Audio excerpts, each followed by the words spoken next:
एक टियारा पहनाया white flower वाला, वो देख के मैं बहुत ज़्यादा इमोशनल हो गई थी। मुझे इतना अच्छा लगा। लाइक ये छोटे छोटे मूवमेंट, छोटे छोटे जेस्चर आपकी प्रेगनेंसी को बहुत ही स्पेशल बनाते हैं।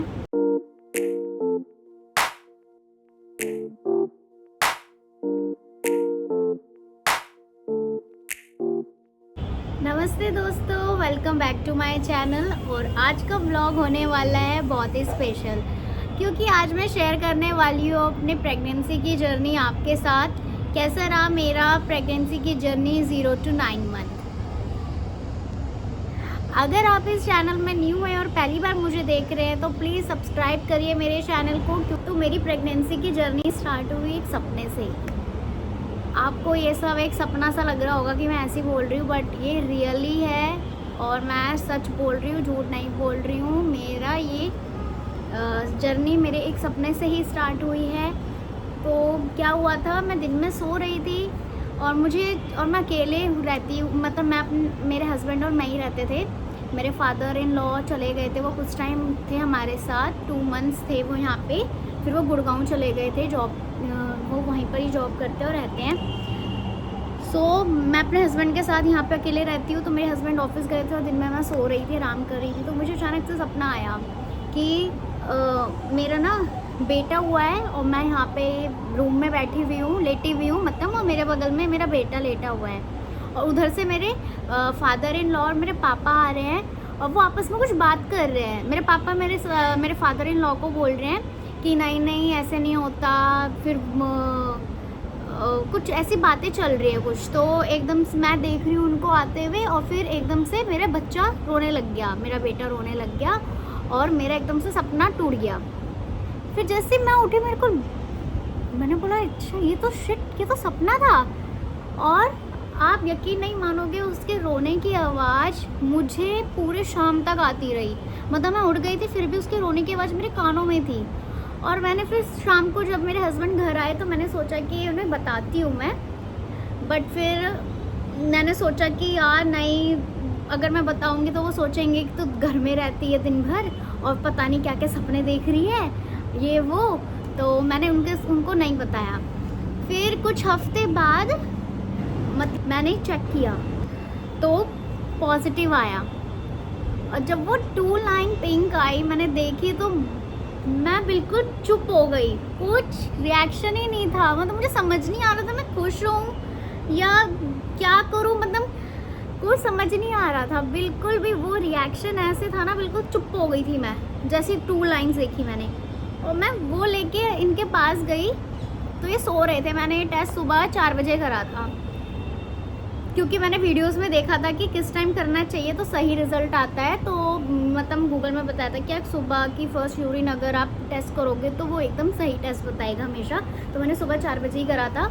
और फिर जैसे मैंने देखा कि भाई 2 लाइन्स आई है, मैं सीधा उनके पास गई और मैंने दिखाया उनको। तो वो भी शॉक थे, बोले सच्ची में? मैंने बोला हाँ। फिर बोले नहीं ऐसे नहीं होता है, ये गलत बता रही है, क्या पता गलत बता रही हो ये किट। मैंने बोला नहीं आता है, 2 पिंक लाइन है तो मतलब है। तो उन्होंने बोला नहीं गूगल करते हैं। फिर गूगल किया तो भी उसमें आया कि हाँ अगर 2 पिंक लाइन है तो पॉजिटिव है, मतलब आप प्रेग्नेंट हो। बट फिर भी उनको यकीन नहीं हुआ। फिर उन्होंने बोला कि चलो ठीक है, अलग अलग ब्रांड के ना प्रेगनेंसी किट लेकर आते हैं और फिर टेस्ट करेंगे। मैंने बोला चलो ठीक है, वैसे तो मुझे पता ही था। तो फिर प्रेगनेंसी किट लेकर आए वो, और फिर मैंने चारों में टेस्ट किया, चारों में पॉजिटिव ही था।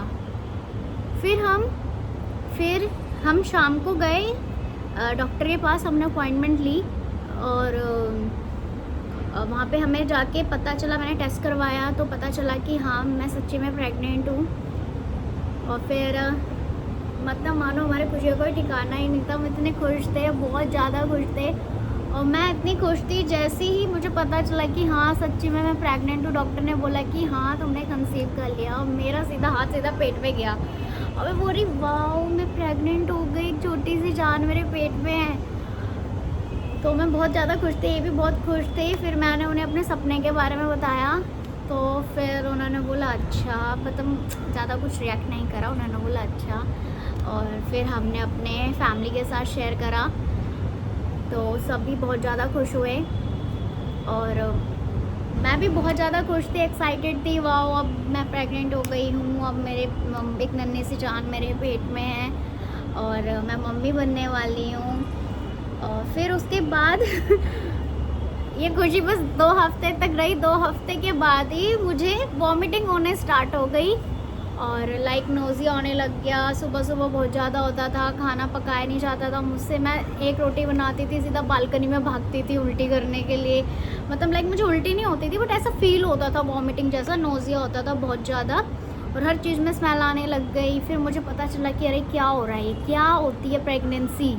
स्टार्टिंग में तो बहुत खुश थी, वाओ वाओ एक मैं मम्मी बनने वाली। फिर 2 हफ्ते बाद पता चल रहा है कैसा होता है मम्मी बनना, क्या एक्सपीरियंस रहता है प्रेगनेंसी का। सो फिर लाइक मैं यहाँ पे सिर्फ अपने हस्बैंड के साथ रहती थी, मैं अकेली थी, वो हस्बैंड चले जाते थे और मैं अकेले घर में रहती थी। और मतलब स्टार्टिंग के फेस में तो बहुत ज़्यादा प्रॉब्लम होती है हर किसी को, और जब आप पहली बार मम्मी बनो तो और ज़्यादा प्रॉब्लम होती है। तो मेरे हस्बैंड ने मुझे गुड़गांव भेज दिया और लाइक गुड़गांव में मेरा ससुराल है और दिल्ली में मेरा मायका है। तो उन्होंने गुड़गांव में भेज दिया मुझे, बोला कि कुछ दिन गुड़गांव रह लेना, कुछ दिन हरियाणा रह लेना, आप यहाँ पे अकेले हो तो कौन देखेगा। मैं पूरे दिन भर शाम को आता हूँ मैं ऑफिस से, हम दिन भर अकेले रहते हो। तो मैंने बोला चलो ठीक है, तो हम चले गए, मैं चले गई वहाँ पे। तो मैं कुछ दिन वहाँ रही, मैं 3 मंथ्स तक वहाँ पे रही, फिर वापस आई। 3 मंथ्स के बाद मुझे लाइक वॉमिटिंग कम होने लग गई थी। मैं खाना खाना स्टार्ट कर दिया था मैंने। और लाइक 3 मंथ्स में क्या होता है कि आपका वेट लॉस होता रहता है, आप वेट लूज़ करते रहते हो। और ये होता ही है क्योंकि आप खाते नहीं हो, आपको वॉमिटिंग आती है बहुत ज़्यादा, तो इसीलिए वेट लूज़ होता है। और इसमें कोई घबराने वाली बात नहीं है, अगर आपको नहीं खाना है तो आप मत खाओ, बट आप थोड़ी ड्रिंक ले सकते हो, लिक्विड वाली चीज़ें खा सकते हो ताकि आप मतलब बेहोश ना हो, इतना तो कि आप चल सको और थोड़ी सी जान हो आप में। तो लाइक डॉक्टर ने भी मुझे यही बोला था कि अगर लाइक 3 मंथ्स में मैंने बहुत ज़्यादा वेट लॉस किया था। मैं 45 kg की थी, 46 kg की थी और फिर मैं 41 तक आ गया था मेरा। 41 पॉइंट सब लॉस होता है मतलब स्टार्टिंग के 3 मंथ्स में। उसमें घबराने वाली कोई बात नहीं है क्योंकि आप वॉमिट करते हो, आपको खाने का मन नहीं करता, बट आपको ना लिक्विड वाली चीज़ें लेनी है और लाइक लाइट चीज़ें ले लो। ये नहीं कि आप पूरे दिन भर भूखे कुछ नहीं खा रहे हो, ऐसा नहीं करना। पानी पी लेना, लिक्विड वाली चीज़ें ले लेना, जूस के फॉर्म में ले लेना कुछ। तो मैं वो ठीक है। फिर लाइक जब मैं वहाँ से वापस आई, मतलब जब मैं वापस आई मुंबई तो तब तक मेरा नोज़िया काफ़ी ठीक हो गया था। इससे पहले भी मैं बताना चाहती हूँ, मैं 3 मंथ से पहले, 3 मंथ्स कंप्लीट होने से पहले ही जब मैं गुड़गांव में थी तो मुझे ईचिंग स्टार्ट हो गई थी। तो लाइक सोल में बहुत ईचिंग होती थी, मेरे पाम में बहुत ईचिंग होती थी, हाथ में थोड़ी थोड़ी होने लगी थी, पैरों में भी। तो ये रात को ज़्यादा होती थी। तो मैं सोचती थी कि ना मुझे मच्छर काट रहे हैं, मच्छर है और मुझे काट रहा है, मुझे खुजली हो रही है। तो लाइक मैंने दीदी को भी बोला, मेरे को खुजली करती थी, तो दीदी बोलती थी खुजली क्यों कर रही है, मच्छर काट रहे हैं। उन्होंने मॉस्किटो भी लगा दिया घर में, बट फिर भी मुझे खुजली होती रहती थी। फिर मैं नारायणा चले गई क्योंकि जो हॉस्पिटल था दिल्ली में मैं जहाँ पे दिखा रही थी वो नारायणा के पास था, तो मैं नारायणा चली गई थी। विजिट हुई तो डॉक्टर को मैंने शेयर करा कि मुझे ना ईचिंग हो रही है बहुत ज़्यादा, मेरे सोल में और पाम में बहुत ज़्यादा होती है, रात को बहुत ज़्यादा होती है। तो फिर डॉक्टर ने बोला कि LFT टेस्ट करना पड़ेगा लीवर का, क्या पता लीवर की वजह से हो रहा हो। तो फिर उन्होंने मेरा ब्लड सैंपल लिया और अगले नेक्स्ट डे मुझे रिपोर्ट मिली, तो उसमें पता चला मेरा लीवर का बहुत ही ज़्यादा हाई आया रेंज।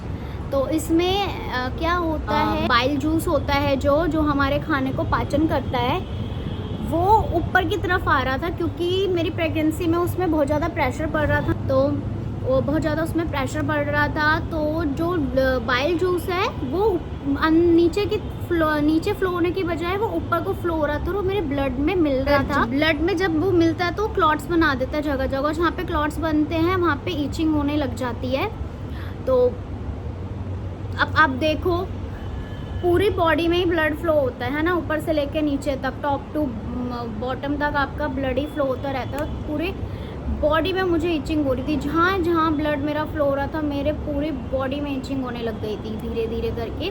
तो फिर उन्होंने मुझे दवाई दी और उन्होंने 3 दिन मुझे कुछ दवाई दी और उन्होंने बोला इससे इचिंग थोड़ी कम हो जाएगी और जो ये लीवर वाली दवाई है वो आपको रेगुलरली लेनी है। और आप फिर से आपका LFT चेक करेंगे, देखेंगे कि रेंज नीचे जा रही है या ऊपर जा रही है। तो फिर उसके बाद मैं फिर दोबारा नहीं गई उस हॉस्पिटल में, क्योंकि मैं मुंबई आ गई थी। फिर हम मुंबई में ही हॉस्पिटल में मैम को दिखाने लग गए थे। 3 मंथ्स के बाद मैं यहाँ पे आ गई और मेरी नोज़िया काफ़ी ठीक हो गया, वॉमिटिंग काफ़ी कम होने लग गई मुझे।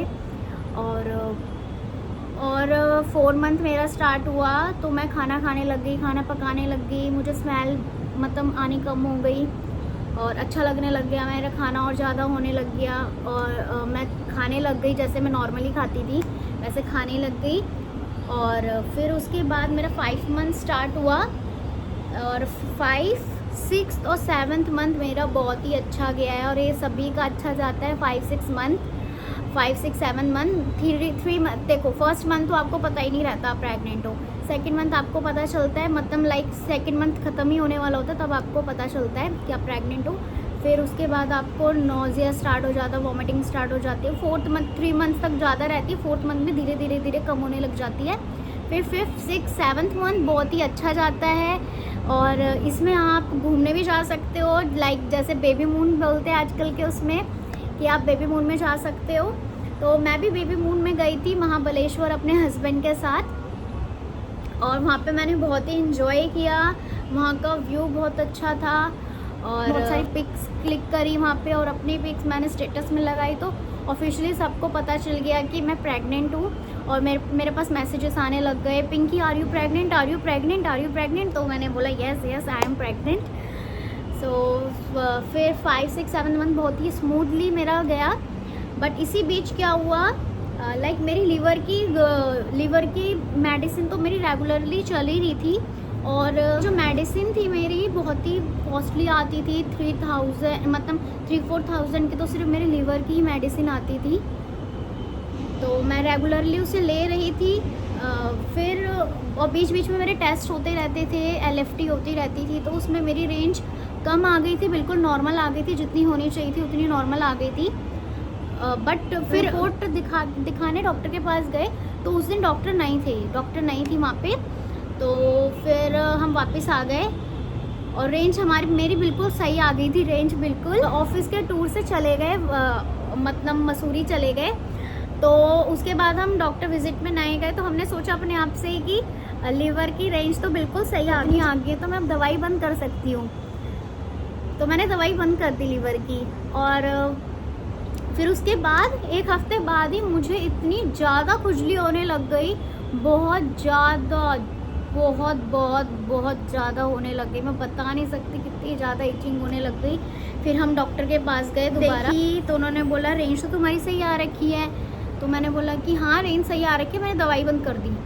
एकदम डॉक्टर का रिएक्शन ऐसा, दवाई बंद कर दी, क्यों कर दी, तुम्हें किसने बोला था दवाई बंद करने के लिए। उन्होंने इतनी तेज़ हमें डांट लगा, अभी तो मैं हंस के बोल रही हूँ बट उन्होंने बहुत ही तेज़ डांट लगा के मुझे बोला था कि दवाई क्यों बंद करी, तुम्हें किसने बोला दवाई बंद करने के लिए। तो मैंने बोला नहीं रेंज सही आ गई थी। तो मैंने सोचा अब दवाई लेने की ज़रूरत नहीं और हम आपके पास आए तो आप नहीं थे और फिर उसके बाद हम बिज़ी हो गए तो ऐसी। तो उन्होंने बोला कि नहीं बिल्कुल दवाई बंद नहीं करनी है, दवाई आपकी रेंज इसीलिए क्यों लाई थी क्योंकि दवाई कंटिन्यू ले रहे थे, इसीलिए रेंज सही आ रखी है आपकी, और आपने बंद कर दिया तो फिर से स्टार्ट हो गया है वो इचिंग होना आपको। और आपने बोली दवाई क्यों बंद करी, दवाई नहीं बंद करनी, अगर तुमने दवाई बंद कर दी ना आपको नहीं पता क्या हो सकता है आपके जो लीवर है ना। तब उन्होंने मुझे अच्छे से समझाया कि जो आपका लीवर है उसमें बाइल जूस आपके ब्लड में मिल रहा है जिसकी वजह से आपको इचिंग हो रही है। और अगर ब्लड में क्लॉट्स बन गए हैं और ब्लड्स में क्लॉट्स बनने की वजह से जो ऑक्सीजन है अगर वो सही से मतलब बेबी के पास नहीं जाएगा तो बेबी पेट के अंदर भी मर सकता है। तो आपको दवाई लेनी है तो लेनी है। 1 मिनट। यस। तो डॉक्टर ने बोला कि सॉरी मुझे ये सब आपको कहना पड़ रहा है, ऐसे कहना पड़ रहा है, बट मुझे लगा कि आपको पहले से पता होगा इसलिए मैंने आपको ठीक से नहीं बताया। तो मैंने उन्हें बोला कि नहीं, दिल्ली वाली डॉक्टर ने मुझे इतनी डिटेल में कुछ नहीं बताया था, मुझे पता होता तो मैं ऐसे नहीं करती। तो बस हमें ऐसा लगा कि रेंज सही आ गई तो दवाई बंद कर सकती हूँ और मुझे इचिंग भी नहीं हो रही थी। तो फिर वही डॉक्टर ने बोला कि दवाई बिल्कुल भी बंद नहीं करनी है तुम्हें, ये तो प्रेगनेंसी जब तक है तुम्हारी तब तक लेनी है कंटिन्यू, प्रेगनेंसी के बाद भी मतलब 10-20 दिन तक तो तुम्हें लेनी ही पड़ेगी, 2 हफ्ते तक आए, लगभग 2 वीक्स तक तुम्हें ये दवाई लेनी ही पड़ेगी। तो फिर मैंने बोला ठीक। फिर हमें पता चला प्रेगनेंसी की जर्नी की बात करूँ तो बिल्कुल मेरी प्रेगनेंसी की जर्नी खुजली करते हुए गई है। पूरे टाइम मैं खुजली करती रही हूँ। 3 मंथ जब से मेरा स्टार्ट हुआ था तब से लेके 9 मंथ तक, इवन आफ्टर डिलीवरी भी मैं 2 वीक्स तक खुजली ही करती रही हूँ। खुजली इतनी ईचिंग होती थी, बहुत ज़्यादा ईचिंग होती थी। और लाइक जब मैं इंस्टाग्राम चलाती थी तो कई सारी रील्स में देखती थी, तो उसमें रहता था कि अगर बॉडी में खुजली हो रही है तो लड़का होगा, अरे बॉडी में खुजली अगर नहीं हो रही है तो लड़की हो, मतलब लाइक ऐसे कुछ। तो मैं सभी को बताना चाहती हूँ जो भी प्रेग्नेंट लेडीज़ है, अगर आपको खुजली हो रही है, आपके आसपास किसी प्रेग्नेंट लेडी को खुजली हो रही है, तो वो ये साइन नहीं है कि लड़का होने वाला है, ये साइन है कि आपका लीवर फैटी है, वो दिखाने की ज़रूरत है, LFT कराने की ज़रूरत है आपको। मेरे को बहुत ज़्यादा खुजली होती थी और वो खुजली ईचिंग इतनी ज़्यादा थी कि मतलब लाइक आप मानोगे नहीं, पूरे दिन भर मैं खुजली करती रहती थी। खुजली जहाँ जहाँ ब्लड हमारा फ्लो होता है वहाँ तक खुजली होती थी। लाइक लास्ट तक तो कान तक खुजली होने लग गई थी मेरी, आँख, पूरे फेस में ईचिंग, पूरे पैर में ईचिंग, और इतनी ईचिंग करती थी मैं, लाइक मुझे कुछ भी मिल जाए, चाहे शार्प चीज़ हो, मैं नहीं देखती थी, और मुझे कि शार्प चीज़ है मुझे लग जाएगी, वो खुजली करने में तो मतलब लग जाती थी मैं कि खून निकाल देती थी। लाइक आप कैसे समझाऊँ, आपने एक डॉगी देखा है, डॉगी को देखा है जैसे खुजली होती है, तो वैसी हालत हो जाती है। खुजली, इतनी खुजली हो जाती है जैसे वो डॉगी नहीं करता है, खुजली करता है खून निकाल देता है, वो वैसी वाली खुजली थी मुझे, कि मैं इतनी खुजली करती थी कि मैंने अपने जगह जगह खून निकाल दिया था। इतनी खुजली कर करके मैंने खून निकाल दिया था, और सारे निशान हैं मेरे बॉडी में, अभी भी निशान हैं, और अभी वो ठीक नहीं हुए हैं, धीरे धीरे ठीक हो रहे हैं। अब मैं आपके साथ अपनी एक रिपोर्ट शेयर करूँगी, लीवर की LFT की रिपोर्ट शेयर करूँगी। तो ये आप देख सकते हो मेरे लीवर की रिपोर्ट है। तो ये नॉर्मल रेंज होती है जो आपको यहाँ दिख रही है ना, नॉर्मल रेंज होती है, 5 to 45 रेंज होनी चाहिए नॉर्मल। अगर नॉर्मली कोई पर्सन, किसी का लीवर नॉर्मली वर्क कर रहा है तो 5 to 45 नॉर्मल रेंज होनी चाहिए। तो ये देखो मेरी कहाँ पहुँचे हुए, 173, जहाँ पे 45 मैक्सिमम होना चाहिए, मेरा 170 था, और ये 45 होना चाहिए तो 169, और यहाँ पे लाइक आप देख सकते हो 40 to 90 एक तो मेरा 290 पहुँच रखा था। आप देख सकते हो मेरी रेंज इतनी ज़्यादा थी। डॉक्टर से पूछा लाइक मेरे को लीवर का कुछ है तो मुझे क्या खाना चाहिए, क्या नहीं खाना चाहिए, तो डॉक्टर ने बोला तो लाइक तुम्हें प्रोटीन की चीज़ें, जो हैवी चीज़ें होती है वो नहीं खानी चाहिए, क्योंकि उससे तुम्हारे लीवर में और ज़्यादा प्रेशर पड़ेगा और ज़्यादा तुम्हें ईचिंग होगी, बट प्रोटीन भी बहुत ज़्यादा इम्पॉर्टेंट है, डॉक्टर ने बोला। तो फिर मैंने कुछ भी नहीं छोड़ा, मैंने सब कुछ खाया, चाहे मुझे कितनी भी ईचिंग होती थी मैं खाती रहती थी। ये नहीं कि यार मेरे लीवर में प्रेशर पड़ रहा है, नहीं, मैं खाती थी, मुझे चाहे कितनी भी ईचिंग हो जाए मैं खाती ही थी। और वो रेंज लास्ट मंथ तक इतनी ज़्यादा हो गई कि उन्होंने, मैं 3 बार डोज लेने लग गई लीवर की, हाई डोज 3 बार तक लेने लग गई, फिर भी वो रेंज बिल्कुल नीचे नहीं जा रही थी, वो और ज़्यादा बढ़ रही थी।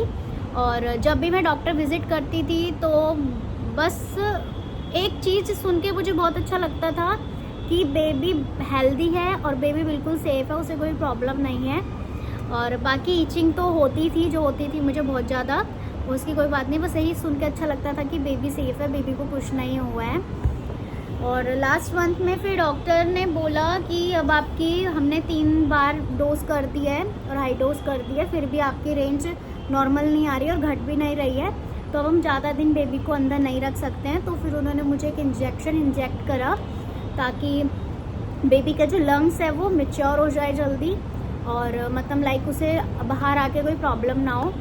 और फिर डॉक्टर ने सोनोग्राफी, फिर उन्होंने हमें नेक्स्ट कुछ वीक्स बाद बुलाया, फिर उन्होंने सोनोग्राफी करी, फिर सोनोग्राफी करके पता चला कि बेबी बिल्कुल मैच्योर हो गया है। मीन्स अगर उसे हम बाहर निकालेंगे पहले ही, तो ऐसा नहीं है कि उसे मशीन के अंदर NICU में रखना पड़ेगा, ऐसा कुछ नहीं था, तो हम बाहर निकाल सकते थे और ज़्यादा दिन नहीं रख सकते थे मेरी लीवर की वजह से। तो फिर उन्होंने मुझे पेन इंड्यूस करा मतलब लाइक उन्होंने पहले मुझसे पूछा था कि आप सी सेक्शन कराना चाहते हो या नॉर्मल डिलीवरी, तो मैंने बोला कि मैं नॉर्मल डिलीवरी करवाना चाहती हूँ। तो फिर उन्होंने बोला कि ठीक है, पेन इंड्यूस करना पड़ेगा। और उससे पहले उन्होंने मुझे समझाया कि पेन इंड्यूस करेंगे आपको, और फिर इसमें भी 50-50% चांस है नॉर्मल डिलीवरी होने के, क्योंकि इस पे डिपेंड करता है कि आप कितना पेन टॉलरेट कर रहे हो, बच्चा कितना पेन टॉलरेट कर रहा है। तो अगर बच्चा पेन टॉलरेट नहीं कर पाया, अगर उसकी हार्ट बीट ड्रॉप होने लग गई, तो हमें सी सेक्शन करना पड़ेगा। इमरजेंसी में जैसे अगर बच्चे ने पॉटी कर दी अंदर, तो भी हमें सी सेक्शन करना पड़ेगा फिर इमरजेंसी में।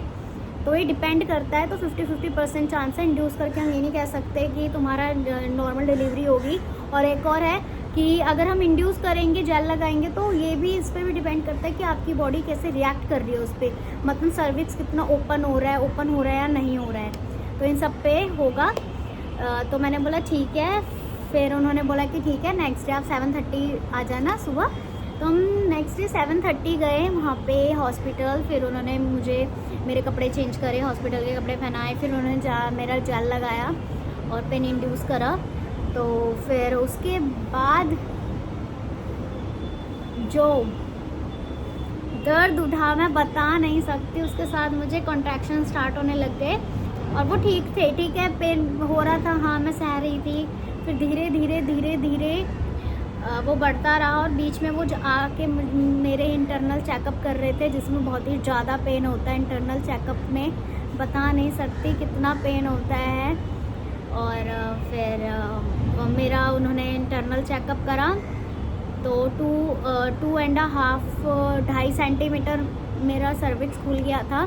और 2.5 सेंटीमीटर में ही जब वो इंटरनल चेकअप करते, मेरा वाटर बैग उन्होंने ब्रेक कर दिया था, जिसको देख के मैं बहुत ज़्यादा डर गई थी कि अरे वाटर बैग तो अभी फूट गया, क्या होगा, मतलब अभी तो 2.5 सेंटीमीटर ही खुला है, और 10 सेंटीमीटर जाने तक तो पता नहीं क्या हो जाएगा। और और फर्स्ट प्रेगनेंसी भी है मेरी। फर्स्ट प्रेगनेंसी में सबको पता है कि टाइम ज़्यादा लगता है। तो फिर उसके बाद जैसे वाटर ब्रेक स्टार्ट हुआ, मुझे और ज़्यादा कॉन्ट्रैक्शन आने लग गए, बहुत ज़्यादा स्ट्रॉन्ग कॉन्ट्रैक्शन आने लग गए। और नॉर्मल डिलीवरी में क्या होता है कि अगर नेचुरली पेन आ रहे हैं, तो वो होता है कि आ रहे हैं फिर रुक रहे हैं, आ रहे हैं फिर रुक रहे हैं, ऐसा होता है।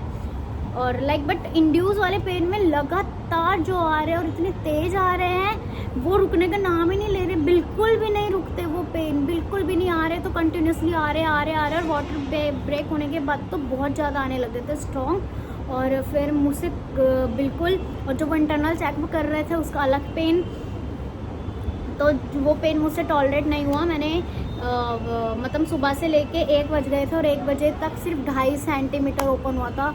और मुझे इतना पेन हो रहा था, तो मैं सोची थी पता नहीं कितना ओपन हो गया होगा 8-9 सेंटीमीटर तो ओपन हो गया होगा। तो फिर जब डॉक्टर ने बताया कि नहीं अभी तो 2.5 सेंटीमीटर हुआ, मैंने बोला 2.5 सेंटीमीटर में इतना दर्द हो रहा है, तो आगे जाके कितना दर्द होगा। तो डॉक्टर ने बोला अभी तो ये दर्द है, उसके बाद तो बहुत ज़्यादा दर्द होगा। तो फिर मैंने बोला कि यार मेरे से 1 बजे तक मैंने पेन टॉलरेट करा, उसके बाद मेरे से पेन टॉलरेट नहीं हुआ। मैंने उनको बोला कि मेरे सी सेक्शन कर दो। तो फिर उन्होंने मेरे से फॉर्म फिल करवाया, साइन वाइन करवाए, और फिर मेरा सी सेक्शन हुआ। और 10 मिनट में बेबी बाहर आ गया, 10 मिनट में। अब पता ही नहीं चला। उन्होंने मेरे लगाया 2 मिनट में ही, मतलब 2 मिनट भी ज़्यादा बोल रही हूँ मैं, 1 सेकंड में मेरे ऐसे करके पेन ऐसे चला गया। ऐसा लगा जैसे कि किसी ने एक वो नहीं होता, फैदर होता है, जैसे एक फैदर ऐसे करके ऐसे करा, पेन गायब,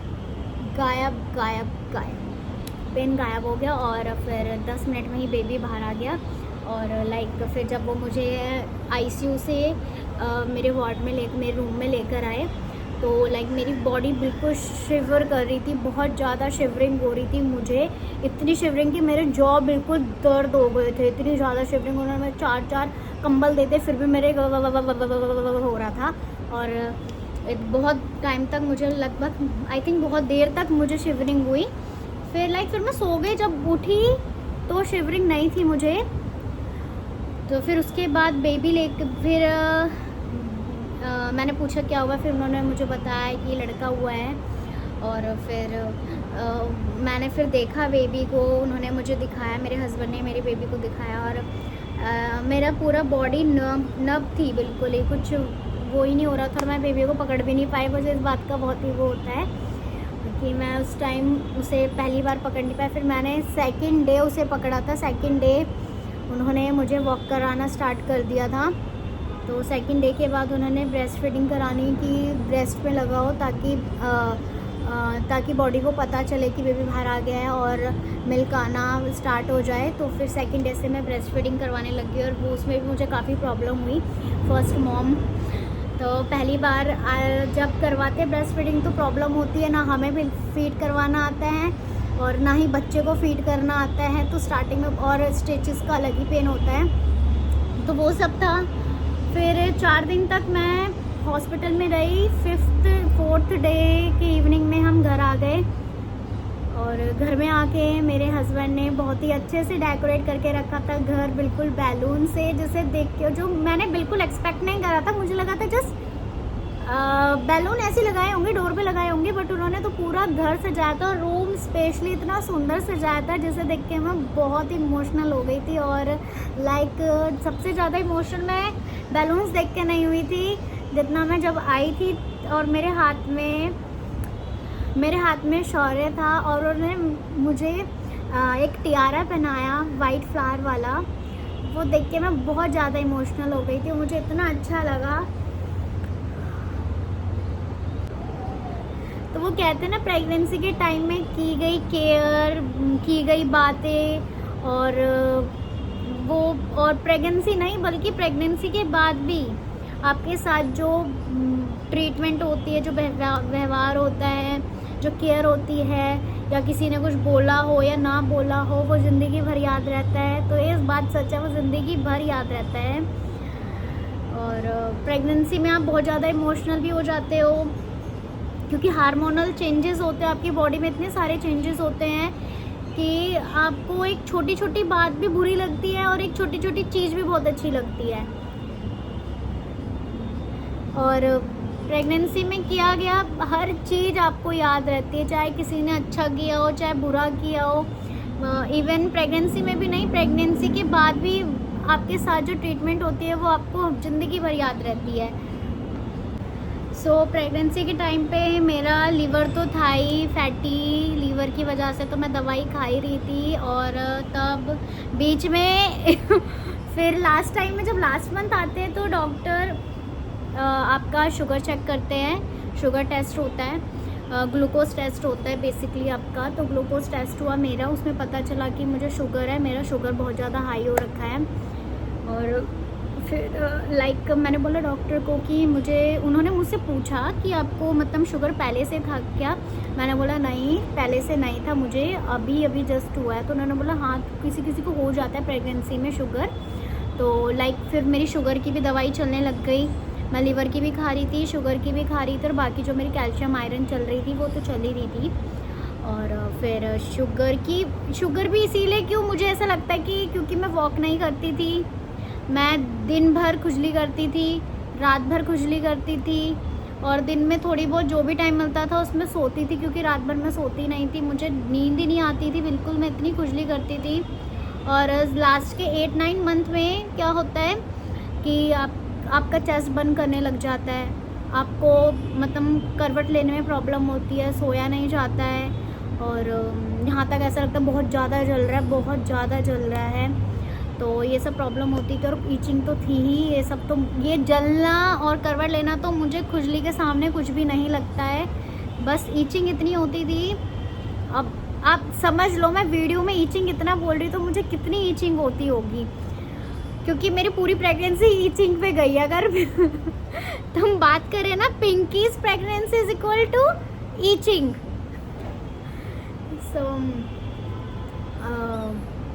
और फिर आगे की बात बताती हूँ। तो मेरे बाद जब ये डिलीवर हो गया उसके बाद भी स्ट्रगल कम नहीं होती है, स्ट्रगल और अलग स्टार्ट हो जाती है, दूसरी स्ट्रगल स्टार्ट हो जाती है, क्योंकि उसमें एक तो आप न्यू मॉम हो, आपको नहीं पता है कैसे क्या करना है, और स्टिचेस होते हैं उसका पेन होता है, और बेबी को भी नहीं पता होता है कैसे लैच करना है, तो ये सब प्रॉब्लम होती है। और फिर स्लीपलेस नाइट होती है। आप सोचते हो कि यार अभी तो नई नींद नहीं आ रही, जब डिलीवरी हो जाएगी उसके बाद पक्का मैं सोऊंगी। नहीं सो पाते हो आप, मैं बता रही हूँ आपको। आप सोच रहे होंगे यार प्रेगनेंसी के बाद ना जब डिलीवरी हो जाएगी उसके बाद आराम से सोऊंगी। नहीं सोया जाता है बिल्कुल भी। उसके बाद भी आपको रात रात भर जगना पड़ता है। बच्चा रोता है, उसे फीड कराना होता है, उसके डायपर चेंज करना, तो पूरी रात तो ऐसे निकल जाती है। और फिर लाइक पोस्टमार्टम डिप्रेशन आता है। उसमें लाइक मुझे क्या हुआ था कि मैं अपने पुराने दिनों को याद करती थी। अब लाइक अपनी बॉडी को देख के ऐसा लगता था कि लाइक मेरा कलर चेंज हो गया था बहुत ज़्यादा। मैं सोचती थी यार मैं कितनी काली हो गई हूँ, अब मैं पहले कैसी थी, पहले मेरा कैसा कलर था, और पहले मेरी बॉडी शेप कैसी थी, अब मैं कैसी हो गई हूँ। आप पुरानी फ़ोटोज़ देखते हो, अपने पुराने दिनों को याद करते हो और अपने पुराने उसको याद करते हो जो आप पुराने थे, आप अपनी आइडेंटिटी को याद करते हो। और अब आप सोचने लग जाते हो कि यार पहले मैं कितनी फ्री थी, कहीं भी जाना, कुछ भी खाना और कैसे भी रहना। अब मेरे पास एक बच्चा है, उसे देखना है, मैं कहीं नहीं जा पाऊँगी, मैं ऐसी रहूँ, मतलब मैं एक लाइक बंधा सा महसूस होता है, क्या बंध गए हो। बट ऐसा कुछ नहीं है, ये सब 3 मंथ्स की बात है, कुछ ही महीने की बात है। उसके बाद भी आप पहले जैसा घूम सकते हो, अपने बच्चे के साथ एंजॉय कर सकते हो, ट्रिप पे जा सकते हो। बट मैं उस टाइम की बता रही हूँ, डिलीवरी के बाद कैसा लगता है। उस टाइम ऐसी चीज़ें दिमाग में चल रही होती है कि यार मैं कैसी हो गई हूँ, एक बच्चा मेरे मतलब लाइक बच्चा हो गया, मैं रिस्पॉन्सिबिलिटी आ गई, मैं बंद सी गई हूँ। पहले मैं कैसी फ्रीली घूमती थी और अब मैं सो नहीं पा रही हूँ। दिन भर डाइपर चेंज करो, उसे बर्प कराओ, दूध पिलाओ, बर्प कराओ, दूध पिलाओ, डाइपर चेंज करो, वो रो रहा है उसे चुप कराओ, बर्प कराओ, डाइपर चेंज करो, सुलाओ, ये सब ही चलता रहेगा। मैं कभी अब बाहर नहीं जा पाऊँगी, फ्रीली नहीं घूम पाऊँगी जैसे मैं पहले घूमती थी। तो ये सब ऐसा हुआ था जो मैं बता रही हूँ, मेरे साथ हुआ था, जो मैं सोचती थी। और एक और चीज़ मैं सोचती थी कि मैं अपनी डिलीवरी के बारे में भी सोचने लग गई थी बहुत ज़्यादा कि यार मेरा 2.5 सेंटीमीटर खुल गया था और फिर मुझे ना थोड़ा और वेट करना था। क्या पता मेरी नॉर्मल डिलीवरी हो जाती। मैंने पेन क्यों नहीं टॉलरेट करा, मैं थोड़ा और टॉलरेट कर लेती तो मेरी नॉर्मल डिलीवरी हो जाती। हालांकि मुझे सी सेक्शन से कुछ वो नहीं था, सी सेक्शन भी लाइक मतलब मुझे इतनी प्रॉब्लम नहीं हो रही थी। मैं वॉक कर रही थी, घर पे उठ रही थी, बैठ रही थी, अपने आप से सारा काम कर रही थी, नहाना भी अपने आप से कर रही थी, सब कुछ किसी पे डिपेंड नहीं थी। बस थोड़ा झुकना नहीं था उसमें, बस बाकी तो ऐसा कुछ नहीं था। बट वो डिप्रेशन जो पोस्टमार्टम में चीज़ें आप सोचते हो ना, वो मैं बता रही हूँ जो मेरे साथ हुआ था। तो मैं सोचती ही रहती थी कि यार मैंने टॉलरेट क्यों नहीं किया पेन। 2.5 सेंटीमीटर तो खुला था, उसके बाद मैं कुछ और घंटे कर लेती टॉलरेट, तो क्या पता मेरी नॉर्मल डिलीवरी हो जाती। क्या पता मैं लाइक एक और बात मैं बताना भूल गई कि मेरा जब डॉक्टर ने चेकअप करा था तो मेरा 1 सेंटीमीटर अपने आप से ओपन हो रखा था। उस टाइम उन्होंने जब इंटरनल चेकअप किया था, मेरा फर्स्ट इंटरनल चेकअप, उसमें मेरा 1 सेंटीमीटर ऑलरेडी ओपन था। तो डॉक्टर ने बोला 1 सेंटीमीटर ओपन हो गया तो हम पेन इंड्यूस कर देते हैं तो हो जाएगा। तो फिर मैं सोचती थी यार मैं क्यों गई नेक्स्ट डे डॉक्टर के पास, मुझे नहीं जाना चाहिए था। मैं कुछ दिन और वेट करती तो क्या पता मेरी नॉर्मल डिलीवरी हो जाती, अपने आप ही सर्विक्स खुल जाता है नेचुरली, पेन इंड्यूस करने की ज़रूरत नहीं पड़ती। और मैं ये भी सोचती थी कि क्या मुझे दूसरे डॉक्टर से भी सजेशन लेना चाहिए था, क्या दूसरे डॉक्टर के पास भी जाना चाहिए था, क्योंकि मेरा 1 सेंटीमीटर नेचुरली ओपन हो गया था तो क्या पता। और फिर ये भी सोच रही थी कि यार नहीं, ये मैं तो सिर्फ सोच रही हूँ, क्या होता वो किसको पता है ना। ये तो अभी मैं सोची कि नॉर्मल डिलीवरी हो जाती, ये हो जाता, वो हो जाता, ऐसा थोड़ी ना हो सकता। क्या पता नहीं हो पाता, कुछ प्रॉब्लम हो जाती, कुछ इमरजेंसी हो जाती, क्या पता टॉलरेट करने के बाद एट द एंड मेरा बेबी मतलब टॉलरेट नहीं कर पाता, उसकी हार्ट बीट ड्रॉप हो जाती, क्या पता एंड मेरा सी सेक्शन से ही होता, इतना पेन टॉलरेट करने के बाद भी। तो फिर मैं सोचती थी नहीं सोचना, जो वो अच्छा हुआ, बस मैं सेफ़ हूँ, मेरा बेबी सेफ़ है। सी सेक्शन, नॉर्मल डिलीवरी अपने आप रहेगा, सब में स्टिचेस तो पड़ते ही हैं, सब में सेम स्ट्रगल है, सेम स्टिचेस का पेन है। बट ये है कि सी सेक्शन में ज़्यादा थोड़े स्टिचेस लगते हैं और हील होने में थोड़ा सा टाइम लगता है बॉडी को। और मैं ये भी सोचती थी यार मेरा पेट सी सेक्शन के बाद लोग बोलते हैं ऑपरेशन के बाद पेट बाहर निकल जाता है, तो मैं अपने पेट को देखती थी, मैं बोलती थी यार मैंने क्या कर लिया, मेरा पेट पहले कितना मोटा हो गया, ऐसा लग रहा है एक बच्चा अभी भी पेट के अंदर है, मेरा पेट ऐसे ही रहेगा, कभी अंदर नहीं जाएगा क्या मेरा पेट। तो मैं अपने पेट को देख के भी ऐसे सोचती रहती थी बट अब 3.5 मंथ्स हो गए मुझे, और मैंने अपने बॉडी में बहुत सारे चेंजेस देखे। अब मैं पहले जैसा मतलब मेरा कलर होने लग गया है, और मेरा पेट भी काफ़ी अंदर चला गया, बहुत काफ़ी हद तक अंदर चला गया है। और मैं इनको बोलती थी कि आपने मेरा सी सेक्शन क्यों करवाया, तो ये बोलते थे कि मैंने थोड़ी ना करवाया, तो नहीं तो बोला मेरा पेट फाड़ दे। मैंने बोला भाई मैं पेन में थी तो मैंने इसीलिए बोला कि हाँ मेरा पेट फाड़ दो, पर तुम तो सीधा डॉक्टर के पास चले गए कि हाँ इसका पेट फाड़ दो। मैं थी मेरी डिलीवरी के बाद, जब तक मैं हॉस्पिटल में थी 4 डेज़ मैं हॉस्पिटल में रही, तब तक तो मुझे ईचिंग थी बट काफ़ी कम हो गई थी, ईचिंग बहुत ही कम हो गई थी, बहुत ही कम। तो लीवर की तो मैं दवाई खाई दी थी, लीवर की मैं दवाई खा रही थी, और फिर शुगर के लिए मैंने दवाई तो मेरी चली रही थी, बट उसके दवाई के अलावा मैंने वॉक करना स्टार्ट कर दिया था। मेरी मम्मी आ गई थी यहाँ पे 8 मंथ जब मेरे को ख़त्म होने वाला था, तो मेरी मम्मी आ गई थी यहाँ पे, तो मैं मम्मी के साथ मॉर्निंग में और इवनिंग में वॉक करती थी। और मैंने लिफ्ट यूज़ करना बंद कर दिया था, मैं स्टेयर्स यूज़ करती थी उतरने चढ़ने के लिए। और मम्मी ने मुझसे पोछा लगवाया, मतलब कि पोछा लगा, झाड़ू लगा, तो थोड़ी मैं एक्टिव हो गई थी। और फिर उसके बाद मैंने कुछ खाना भी जो भी जिससे भी शुगर बढ़ता है, नारियल पानी बंद कर दिया था, ऑरेंज खाने बंद कर दिए थे, बनाना खाना बंद कर दिया था, गेहूं की रोटी खाना बंद कर दिया था। मैं मंडवे की रोटी खाती थी, तो डॉक्टर ने जो भी मुझे डाइट दी थी फॉलो करने के लिए, मैंने वो डाइट फॉलो करी, तो मेरा शुगर बिल्कुल नॉर्मल हो गया था, नॉर्मल हो चुका था। 9th मंथ तक मेरा शुगर नॉर्मल हो गया था, बट लीवर का था। और बट डॉक्टर ने बोला था शुगर आपका नॉर्मल हो गया, बट फिर भी आपको दवाई खानी है शुगर की, तो मैं शुगर की दवाई भी खाती थी, और लीवर की भी दवाई मेरी चली रही थी। लीवर तो मेरा बिल्कुल भी नॉर्मल नहीं हुआ था 9th मंथ तक। जब मेरा डिस्चार्ज हो गया तो उसके बाद मैंने 2 हफ्ते तक लीवर की दवाई खाई और शुगर की दवाई खाई, और उसके बाद फिर मैंने चेकअप करवाया, अपना टेस्ट करवाया एलेप्टिक और शुगर का, तो सब कुछ नॉर्मल रिपोर्ट आई।